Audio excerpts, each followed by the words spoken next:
I'd like to introduce you to the possibility of an odd road to joy, an amazing, uncomfortable road to recovery.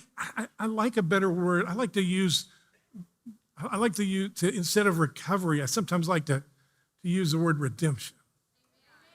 And the unlikely route to love is often facing your selfishness. The unlikely route to faith is often facing how much doubt you wrestle with and how angry you are at God and how tired you are of trying. Sometimes the odd route to hope is found in embracing the despair and the hopelessness that you sometimes feel. And we all feel that. Sometimes the faith, hope, and love. Sometimes the road to love is found through admitting your selfishness. And so what we're going to talk about tonight is a little bit odd for most people. Most of us have spent most of our lives pretending and trying to escape from sorrow. We've been spending most of our wheels trying all of our energy to escape from struggle. And we're not suggesting that you're supposed to embrace it and get excited about struggle. I mean, enjoy the beauty of this earth and enjoy good friendships.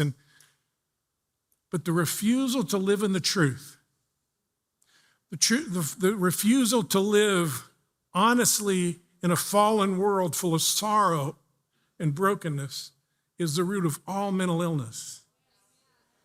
And ultimately, addiction is a refusal to struggle and sorrow. And so tonight, I'd like to just talk to you a little bit about that. And I want to just start by saying something that we all know. We all know that something's deeply wrong with this world. I mean, I've spent most of my life as a counselor, as a psychologist, and I've heard stories that have kept me up at night. I know some people in this room whose stories have kept me up at night. There's stories of sorrow. There's stories of despair. I'll never forget, I was in Rwanda a few years ago working with some pastors that were kind of trying to get over the genocide they had there.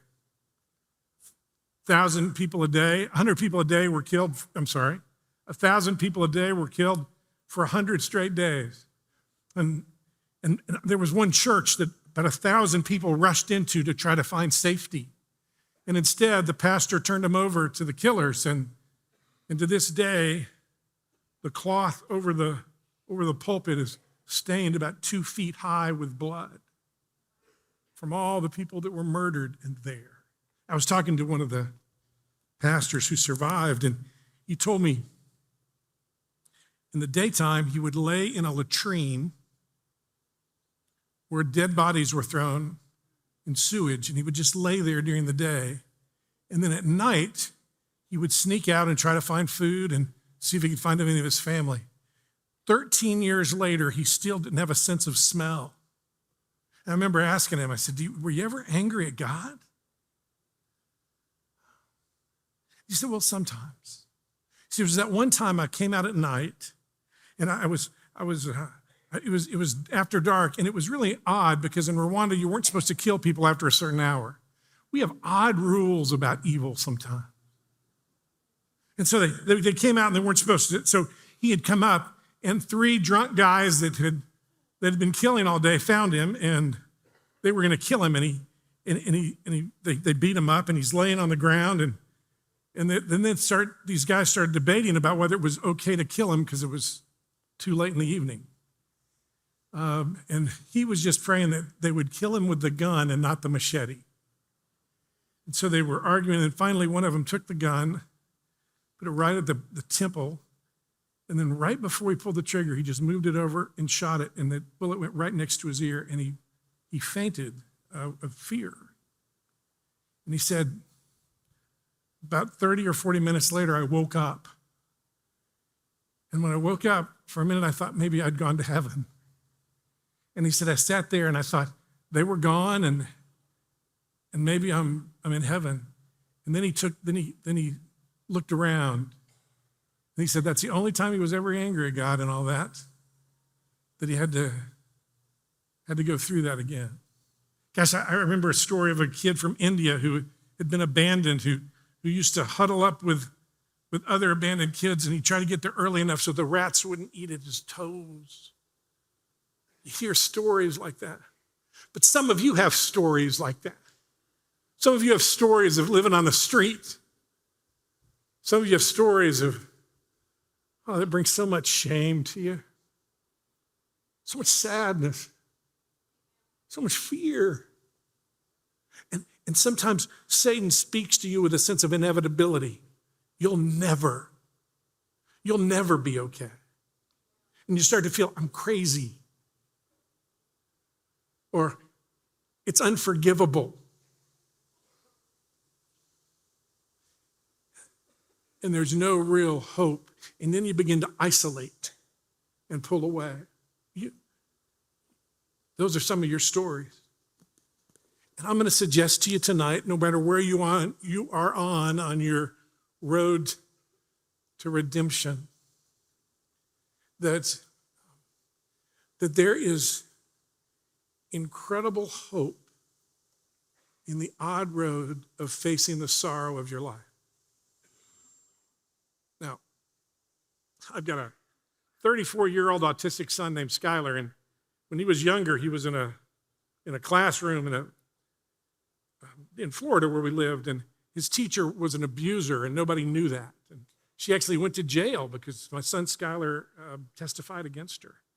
She actually broke the tooth of a little blind boy when she was pushing his head down on the ground. And I remember during that time, he wanted me to come to school with him. He couldn't tell us what was going on, but he wanted me to come to school with him. And the reason was he just wanted someone that was stronger than the sorrow, stronger than the pain, something that was bigger than Miss Garrett. We finally found out what was going on, and she went to jail. If you're going to face sorrow and struggle and brokenness in your life, you've got to know there's something stronger than that, or you'll just avoid it. And that's what most of us do.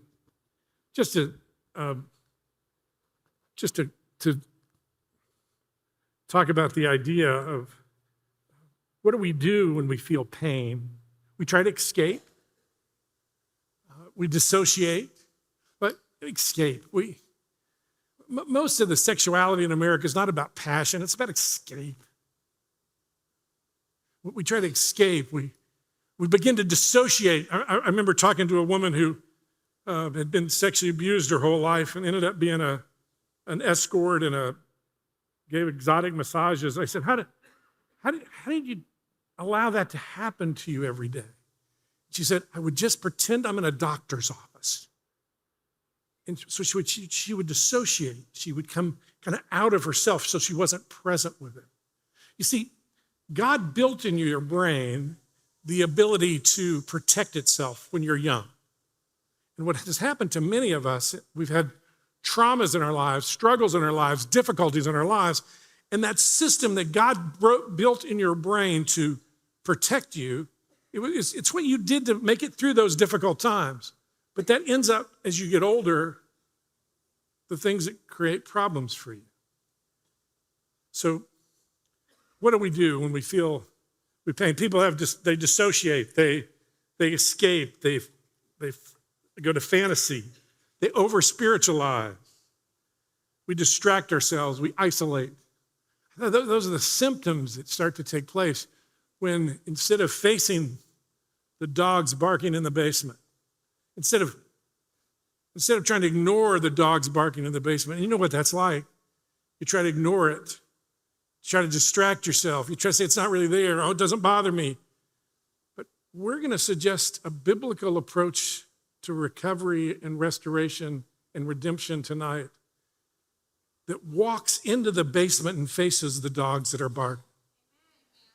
That says, I hate those dogs barking in the basement.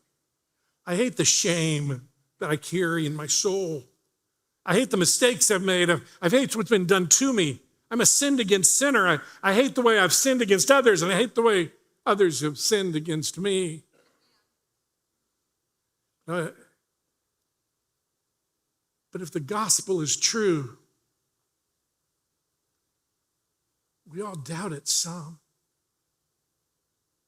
But if the gospel is true, and it is, then there's a way to live that invites me to this odd road of hope, this odd road of faith, this odd road of life, this odd road of joy that goes through sorrow and struggle. And the bad guys don't win twice. And there's a way in which you begin to see, you begin to hope, but you don't hope by pretending. Jesus didn't die on the cross so you could pretend. And so, let's just stop for a second and talk about what trauma does to us. Now, trauma is a word that's overused today. But the truth is, if trauma is a place where your physical, your psychological, spiritual, and physical system is at its limit in terms of it can't cope with what's in front of you, that's a trauma. And what happens when we are in those sort of situations is things start happening in our bodies. And what's interesting is that system that begins to shut down, your frontal lobe changes or shuts down so that you focus on survival instead of relationships. That's why so many of us, so many of you, so many of the people of this world who struggle with past trauma have difficulty with relationships because what their focus, it's ultimately things like PTSD is an avoidance disorder. I'm trying to avoid the struggles, the sorrow. And by doing that, I get focused, obsessed with something that's going to block that pain. And in doing that, it keeps me from being able to love others because I'm focused on something else. It keeps me from taking care of myself because I'm focused on something else. And then the anatomy of addiction is both physiological, spiritual, psychological. It's nature, nurture, choice. It's all of those things together. And your addiction at some level is Satan hijacking the reward system that God put in your brain. And that's why it's so hard to shift, because you're shifting the momentum. God built you in a way that you would go in momentum, that as you do good things, you create more good things. And when you do healthy things, you'll create more healthy things. At least that's what I was told when people exercise, I don't know because I've never exercised, but I've been told that if you do it enough, you actually want to do it. I think that's crazy. I do know that if you eat a lot of buffalo wings, you'll want to eat more. I do know that. But remember, Satan cannot create anything. All he can do is mar the beauty of God's design. In your brain, I like you. Whoever's saying amen, I just want to tell you, I'm a Presbyterian pastor. I want to pay you to come to our church. My goodness gracious. It's just so fun to hear somebody respond. It's like, there's someone out there. I'm sorry, excuse me for that. But in trauma, all Satan can do is mar what God's design is. And God's design was to make good momentum with good choices. Well, when Satan hijacks that reward system in your brain, literally that changing that momentum, what you might call your cravings, what you might call those habits, what you might call the longings that you sometimes feel that are so tempting and powerful. Those memories, that's really a hijacking of that system. So what all happens when somebody has a traumatic experience? The cortisol level increases. The biochemicals related to intimacy, serotonin, oxytocin, those decrease. In just a single traumatic event, your body will be jacked up for hours. And in that jacked up state, you're not as capable of of making good decisions or focusing on things that really matter because you're focused on survival. Children and infants are hardwired for fight, flight, or freeze, and that occurs whenever a kid feels unsafe. Upon encountering a threat, their cognitive center in the left frontal lobe it shuts down, and that's because you don't need to philosophize, you need to survive. You probably lose your appetite, sexual desire, and ability to process emotions go down. You become tunnel visioned. You're more prone to overreact, make bad decisions, fail to ask for help. Trauma impacts how we live our lives. And the way we deal with trauma early develops a pattern. This is fascinating. You just need to be aware of this. A classic study done years ago looked at adverse childhood experiences, which would just be a fancy way of saying trauma in a child's life. So they looked at the kids, they found kids, and they looked at them and they said, did they have these things happen in their life? Traumas, divorce, was there addiction, was there poverty, was there abuse? I mean, did they witness any of those things? Were they experiencing any of those things? All those counted as traumas. And what they found, the more early traumas, the more likely you were to struggle with as an adult. Addiction, 4 times more likely. 15 more times likely to commit suicide. You're more likely to, you're more likely, if you've had those childhood experiences, 4 times more likely to become an alcoholic, 4 times more likely to have a sexually transmitted disease, 4 times more likely to use illicit drugs, 3 times more likely to use antidepressant medication, 3 times more likely to be absent from work, 3 times more likely to experience depression.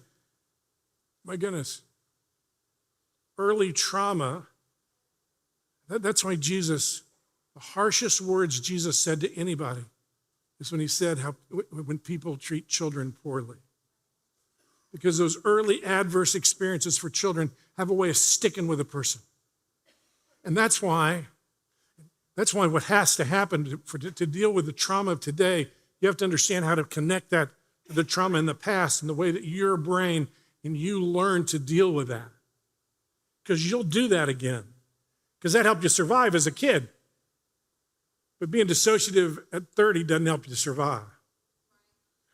Being distracted helped you when you were a kid to get through being beaten by your dad. Being distracted now means you don't go to work and you can't focus on anything.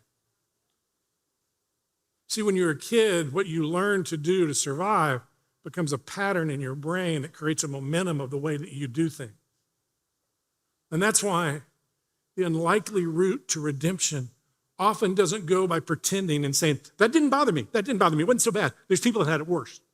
I mean, there are people that were, there are people that are a lot worse. There are people in Rwanda, they have it worse. That doesn't help anybody. And so there's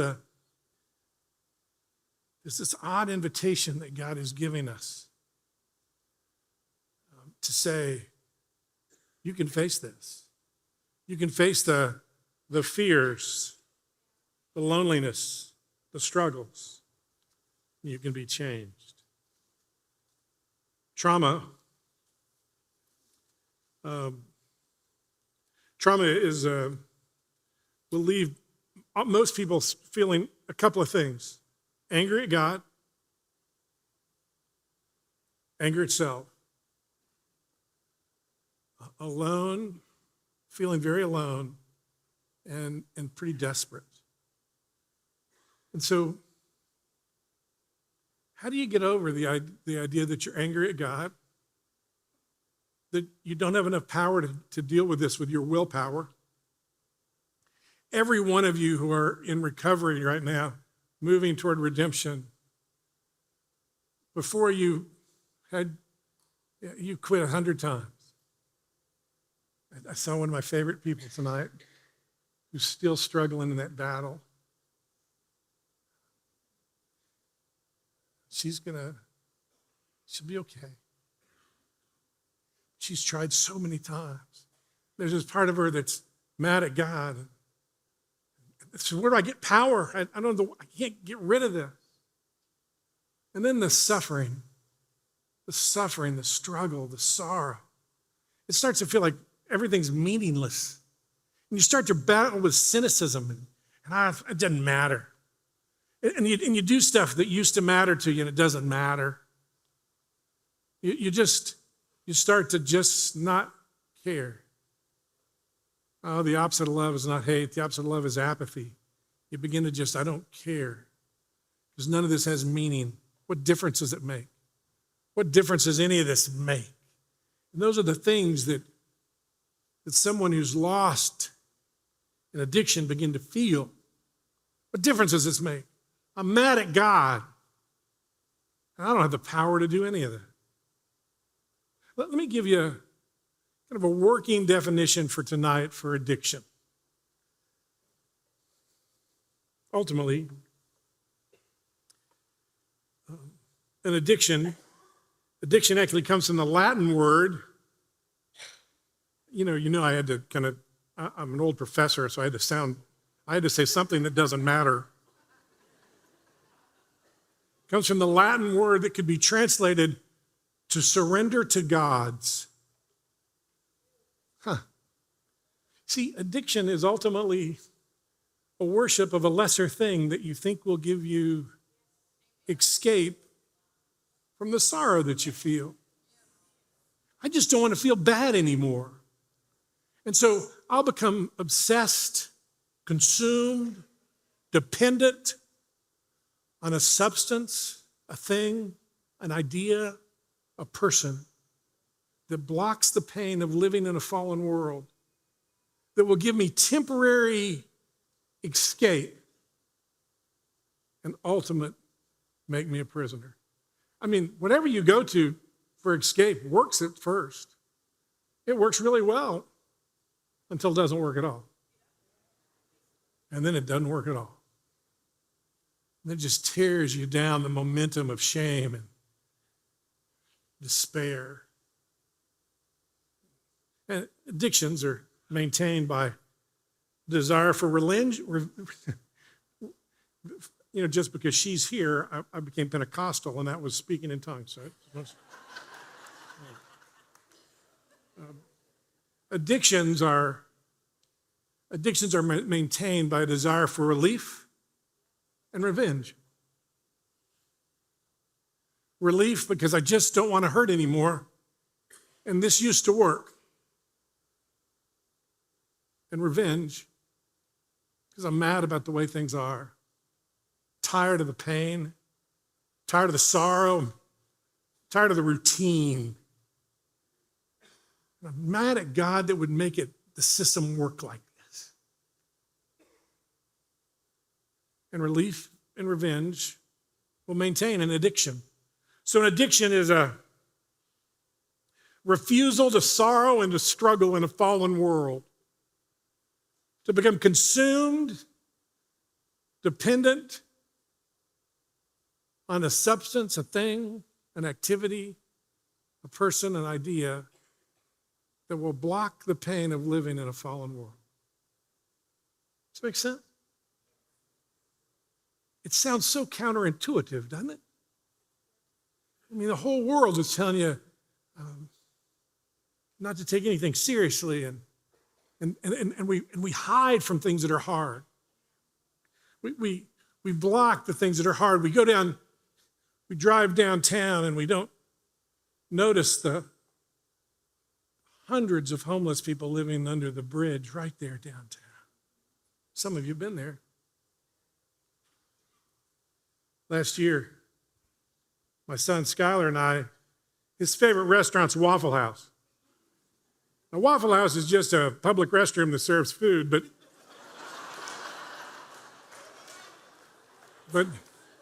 because of my son's autism, he likes food based on color, and he likes browns and yellows. And if you like browns and yellows, there's no place better than Waffle House.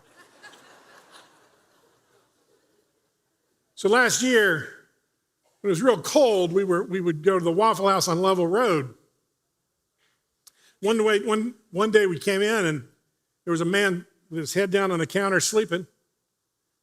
And we were sitting there. Really, my wife was sitting there with Skylar at the time. And Skylar said he was worried about that man. Is he okay? And so in our good way that doesn't want to see sorrow and brokenness, Mona said, well, here, you give him $5 if you want to, and then just come back. Don't bother him, though. Skylar took the $5 and goes up to the counter, and he puts his arm around this man, and he wakes him up. And he says, are you okay? And he was so shocked that someone touched him. He was so shocked that someone looked him in the eye. He was so shocked that someone gave him dignity. And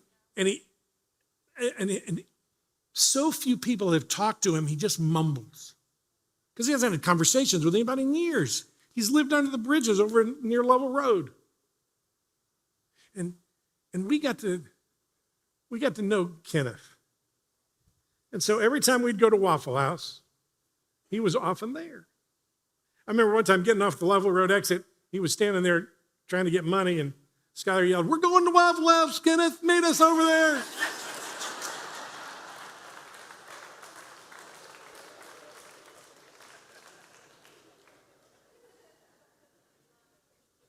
And we'd go and we'd sit. We'd ask Kenneth to tell us about his family. His family didn't care anything about him anymore, he said. He says he doesn't know where they are. He sees part of his addiction, part of his mental illness was that he wasn't willing to face the sorrow of a family that had abandoned him in a place with no hope. And my grandson Zay was with us, and he was a little nervous first time. He met with a homeless guy there, and the guy just was kind of covered with dirt, and you'd pat on his coat, and it'd kind of dust up. But he started talking with us. He started telling stories. He started feeling the taste of dignity. You don't know what to do for somebody you know who's struggling with addiction? They were designed by God for dignity. Give them that.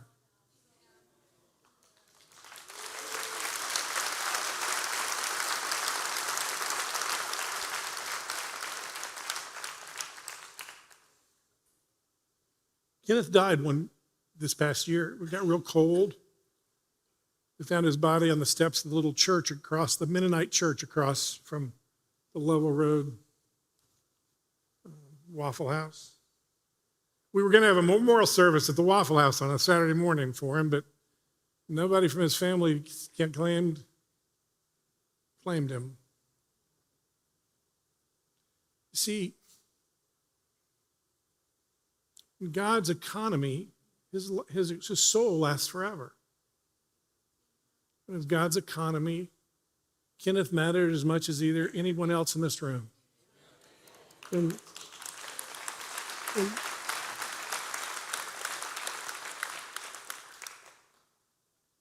I think what finally happened to Kenneth is he should have had the courage. He lived under a bridge and had been on his own. But I don't think he ever had the courage to face the sorrow and the struggle that life had given him. And so tonight, as we celebrate who Jesus is together, I want to make sure you know that you can, with him in you, face anything.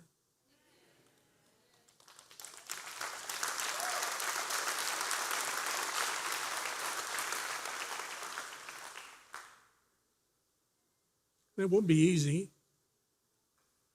Memories are chained together in our brains, and you'll start telling somebody one little memory, and all of a sudden you'll have dreams about other things. And you go, this is too hard. This is too hard. But it isn't. It's impossible if you do it on your own. There is a difference between Christian recovery and secular recovery. You know, you can get help. They can help clean out the wound. They can do some good work at non-spiritual based. But there's a big difference between seeing people as a high form of, we're either a high form of animal or a low form of angel. And how you answer that question kind of determines a whole lot of how you treat another person. And it also tells you whether you have hope or not. And so one of the reasons Christian therapy, a clinically informed but biblically rooted way of understanding addiction, the reason that works so well is because it answers the three things that you struggle with in the middle of your addiction. I'm going to look at a passage with you, and you've been really good because everybody but this one lady here wants Brian up here really badly.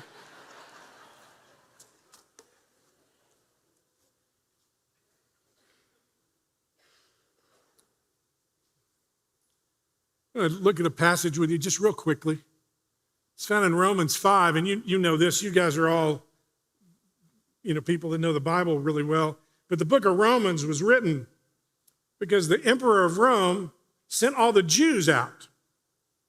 And so there was a thriving church in Rome of Jews and Gentiles, Jews and non-Jews, who's all become Christians, that were having a church together, and they were doing well. And then all of a sudden, the emperor sends all the Jews out of Rome. So they leave. Well, then what happens is 5 years later, he says they can come back. So they came back to their church and didn't feel like their church anymore. And all of a sudden, the people that weren't Jewish Christians felt like the people that were non-Jews became Christians. They started arguing and disagreeing a lot. And so Paul writes the book of Romans to that situation. And so the first 5 chapters of the book of Romans basically says, the law doesn't save you, which would be what the Jews would say. Your experiences and wisdom doesn't save you. That's what the Greeks would say. And he just pounds that down for about 4.5 chapters saying, you weren't saved because you're good enough. You're saved because God's good enough. You're saved you're saved by what God has done for you, not for what you have done. And he just hammers that. We always want to add something to it or take something away. And God said, no, it's what Jesus did. And then he says this, and this is in Romans 5. He's just put down this argument that it is all about what Jesus has done for you, not what you've done, which is really refreshing to me because I don't have to be good enough to start the journey of healing. I don't have to be clean up enough or spiritual enough, or I don't have to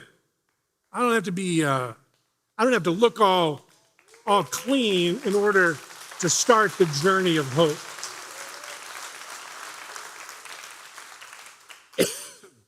I'm going to quit the Presbyterian Church tomorrow. I'm going to find out where you guys go to church, and I'm going. No, I'm just kidding. So this is what Paul says in Romans. Just a couple more minutes. Just stay with me. This really matters, what I'm about to say. In Romans, he says, therefore, since we have been justified through faith. Now, he's now going to give you 3 things that happen in your life. Now, what does this have to do with recovery? Everything. Because non-Christian recovery can't say you have these things. And we can, because we've been justified by faith. Here's the first thing he says. He says that, therefore, since you've been justified through faith, we have peace with God through the Lord Jesus Christ. Now, let me stop for a second. That doesn't say the peace of God. It says peace with God. That means the battle between you and God's over.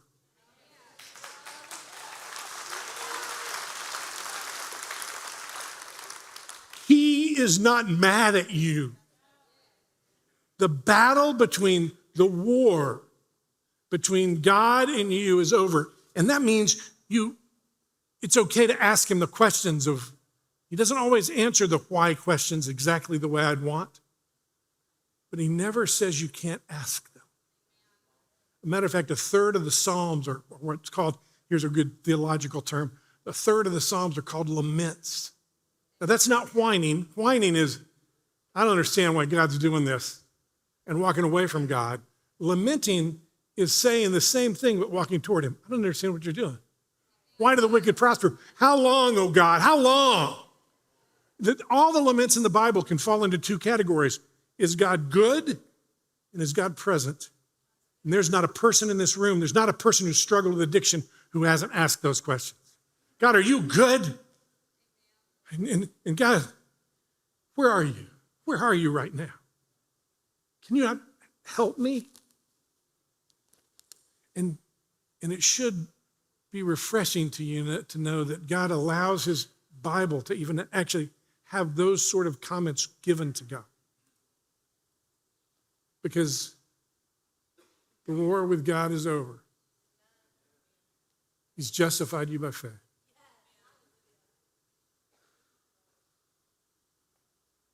Second thing that it says that we're given,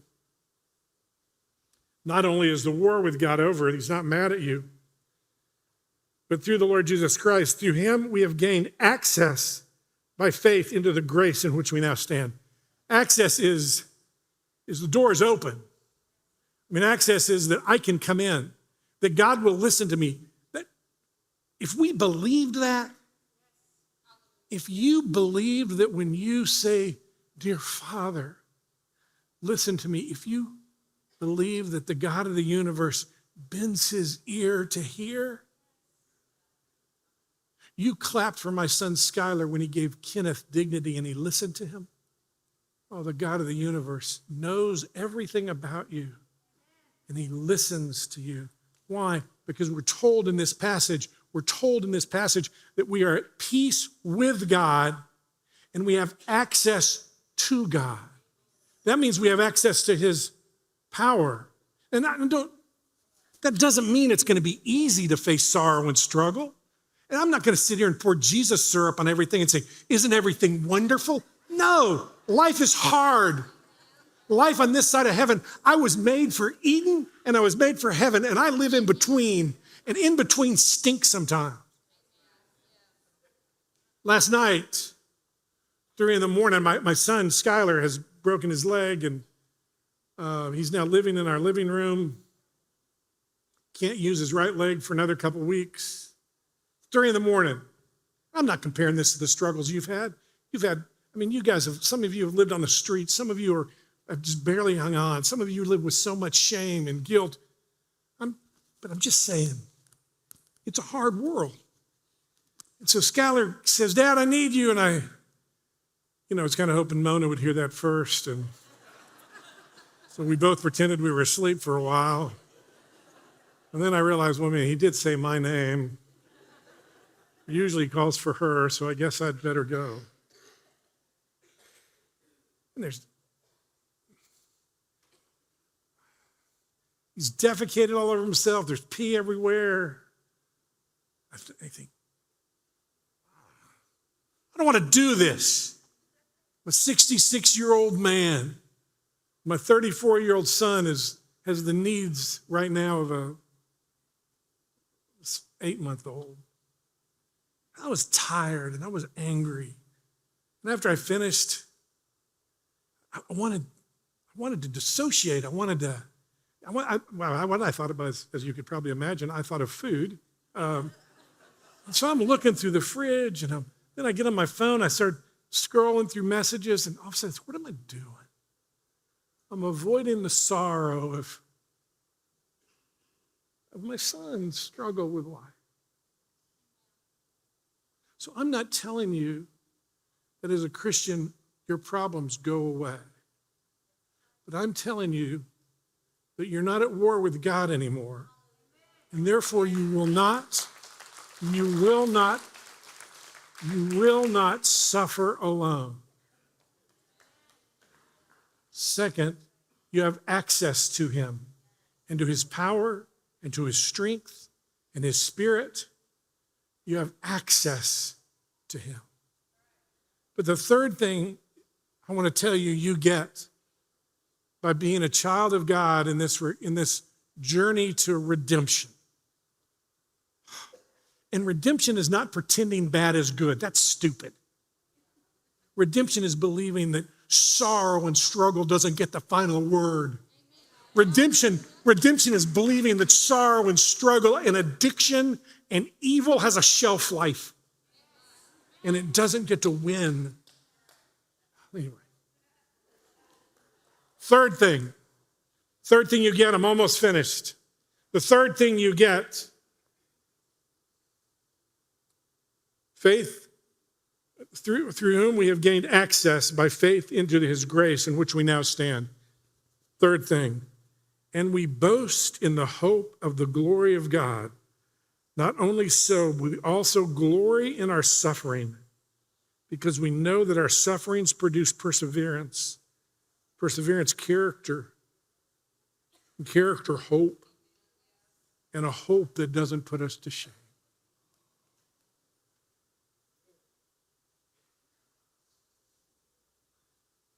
God is never the author of evil.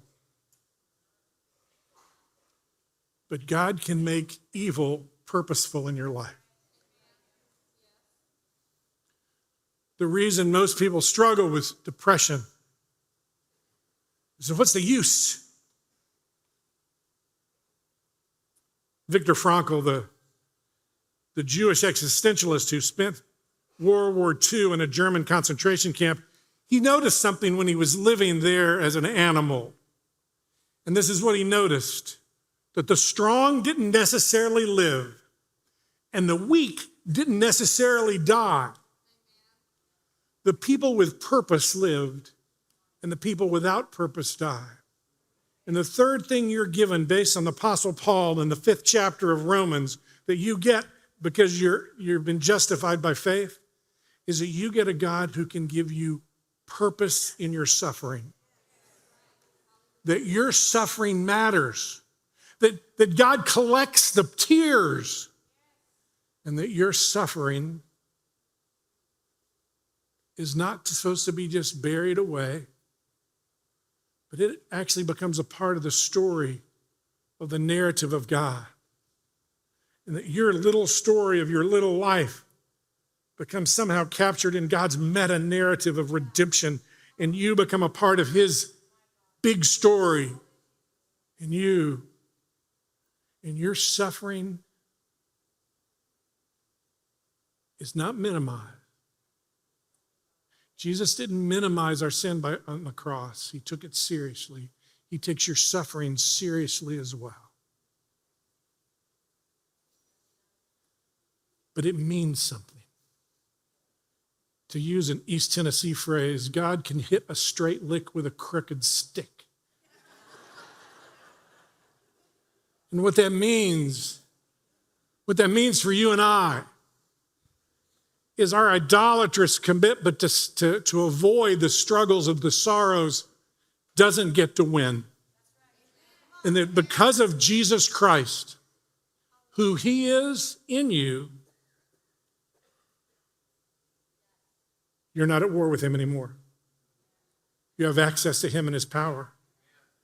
And he has the amazing ability to take the worst moments of your life, the greatest sorrows of your soul, the moments of your darkest time, and redeem those for glory.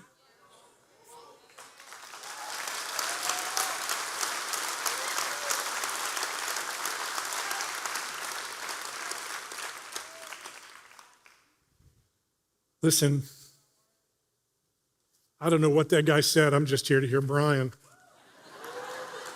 But I just want to tell you, I told you I wouldn't go over.